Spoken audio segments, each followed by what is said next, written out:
哎，我跟你们说个真实的事儿啊，就我老公，我大胖媳妇儿，曾经因为性骚扰差点被学校开除了。我跟你说正经的呢，就这家丑都让我外扬了，是因为今天我要说一个很严肃的事儿。那年他是初一，就大概12、13岁吧。咋回事呢？就是他们的就是加拿大日，属于他那国庆日吧。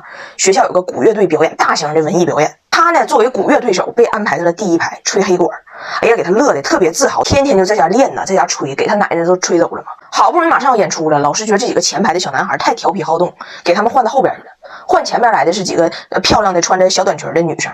然后这其中有一个女生呢，好像以前就跟他有过什么过节，这时候是来气我大胖媳妇来了。你看我站前边，气死你，干气好。这个12岁的我大胖媳妇就不高兴了，心寻你说你练的哪儿比我好？你凭啥站我前边，我上后边去？你多个啥？你不就穿个裙子露个腿吗？完，咱也不知道他这脑回路是怎么运作的，寻思他就站在这几个女生面前，把校服裤脱了，一边脱一边说：“不就露腿吗？我也能，全露出来。”然后人家女生就告老师了。哎呀妈，这事儿闹得老大了，我公公婆婆全被叫到学校去，全家给人家那女生道歉，还得写道歉书。然后她被停学，在家反省。不光是孩子需要反省，家长也得需要反省，你在教育上到底出了什么问题，让她当众脱裤子。然后她被学校仪仗队给开除了，全学校所有的孩子都能表演，就她不能，并且被学校警告，她再有一次类似的事儿发生，就直接被学校开除。反正整个过程学校就非常严厉，反复警告她，你现在之所以不用承担法律后果，仅仅是因为你未成年。要不然就是恶劣的性骚扰行为，是要承担法律责任的。我老公当时很不服啊，就我又没脱他裤子，我又没碰他，你凭啥说我骚扰啊？老师就给他解释，就人家不想看你脱裤子，你说别的都没有用，就哪怕你的裤衩是3D 的，可以刷短视频，人家不想看你就是骚扰。这一个教训啊，管一辈子，真丢人呢，传出去。一朝被蛇咬，终身不骚扰。就后来我俩都结婚多少年了，有一次来铁岭，我奶说大脖子疼，让他给摁脖子，我老公都恨不得让我奶签一个就自愿协议，摁个手印，省得将来告他，就当年下的嘛。所以你发现没，就这个世界它没有天然的文明，只有对惩罚的敬畏。它也没有天然的野蛮，只有对不惩罚的侥幸。就人类文明史的每一次推动，都不是因为呼唤良知成功了，而是惩罚罪恶到位了。反过来说，我跟你说，就我老公的家人在加拿大，所有的人，他家所有的人都被车撞过，都经历过车祸，原因都一样，就是对方司机酒驾。为啥呢？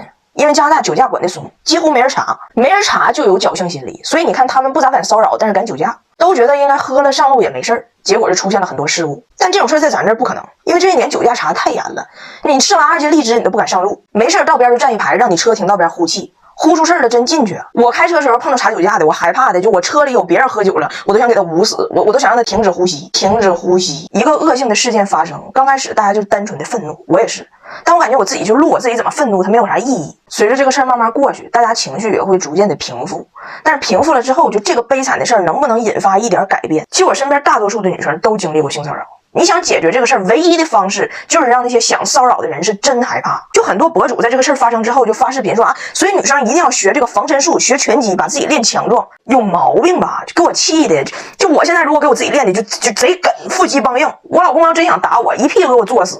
我腹肌练的再硬，也只是在被坐死的那一瞬间就硌他一下子，硌他一下子。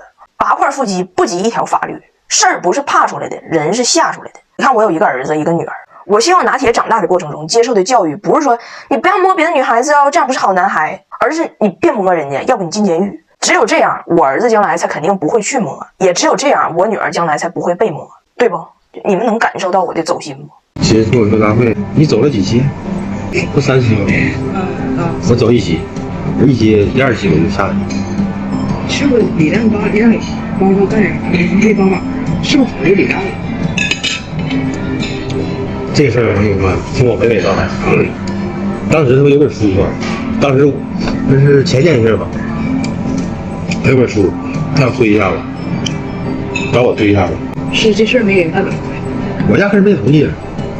我一说这事，我你看我啊，就是你比我多有能耐，你比我多有钱，在我这儿，你这年头要说咱俩是一类人。你找我也不理你。不样样的，所以咱到出去就不卑不亢。你是啥谁没用，我是这么想。我感觉你也跟我差不多一样，但咱不可能坐在一个桌上吃过饭。说来呢也巧，第2天我正好就碰到了蛋总，我给大家演绎一下什么叫真正的不卑不亢啊。大家好，我是彩良。我也得打招呼吗？你随便啊，好，你随便啊。蛋总，我有几个问题想请问，你是怎么做的时间管理？大家都知道你平时能吃能喝的，能吃能喝，地有占，地也不占。对，你是咋做到的？每次能出一本书？其实就是给大家留下这个很不好的印象。就是我也是一个正常的人，一天有24个小时，对吧？睡8个小时，还有16个小时，喝8个不是啊，这个工作8个小时之外，还有8个小时吧？对，一天抽出这个1个小时就可以写东西了，足够的，很多时间了。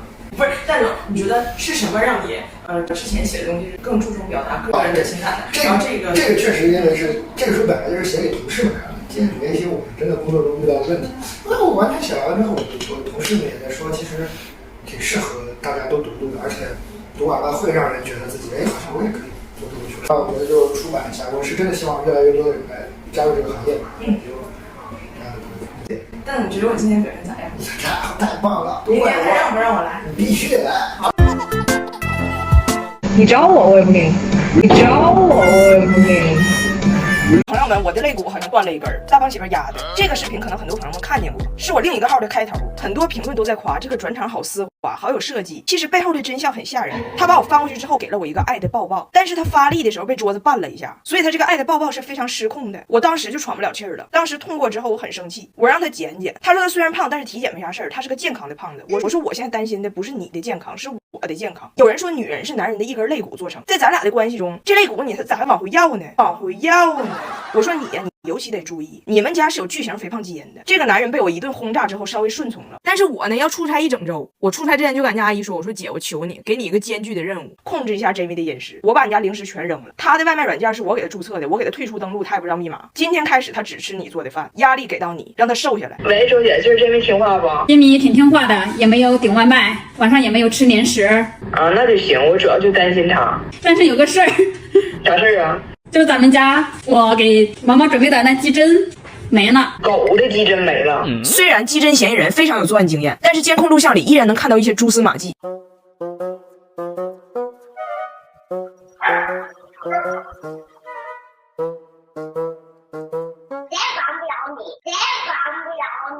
毛毛的2斤水煮鸡胗都被他给爆炒了。其实想减，找个科学的方式也没那么难呢。那要想减的话，早就应该问问聪明的豆瓣 APP 啊。抖音研发的 AI 软件有问题直接语音问他，回复速度很快，而且除了文字还附带相关文章、视频，非常高效全面。就不管是学习、工作、生活中的问题都能问，可省事了，而且完全免费。然后为了炸出来大胖媳妇到底都偷吃啥了，我让我一个同事拿着绿豆糕去炸张拿铁。俺家只有他有这个叛徒的潜质。拿铁，所以爸爸在家偷吃零食了吗？没有，那毛毛的那一盘鸡胗去哪儿了呀？不知道。你看这是什么？鸡胗糕。那你告诉我，爸爸的鸡胗是什么味的呀？我鸡胗老辣了。老辣了呀？那你来，你过来，再来悄悄的，你跟我过来。来，我给你拿一块绿豆糕，给你1块绿豆糕。你告诉我，那爸爸上次偷偷吃东西的时候是什么时候？你看见了吗？是什么时候啊？晚上。晚上。哎呦我的妈！爸爸还说什么了呀？只想跟他去干什么？去看鱼。我同事问我，姐这啥意思？我想了一想，我说我猜啊，我猜你们晚上下班的时候，顺道在法院旁边那家驴肉火烧停一下，帮我看一眼，是不是带孩子上那儿看驴去了？于是晚上8点半，吃驴团伙在驴肉火烧店被抓了个现行。我有点想明白了，有时候人呢就是命，我可能永远都管不了他。我们去重庆看着一家人体彩绘，张家铁想做，大胖媳妇也要做，他查了一遍可做的词儿，最后选的是沉溺，他觉得很浪漫。结果我们买的船票到点了，马上就赶不上了，我们说不行了，来不及了，赶紧走。来不及了，来不及了。于是他的沉溺做了一半，只有一个沉，他炫耀了1个月，炫耀了1个月。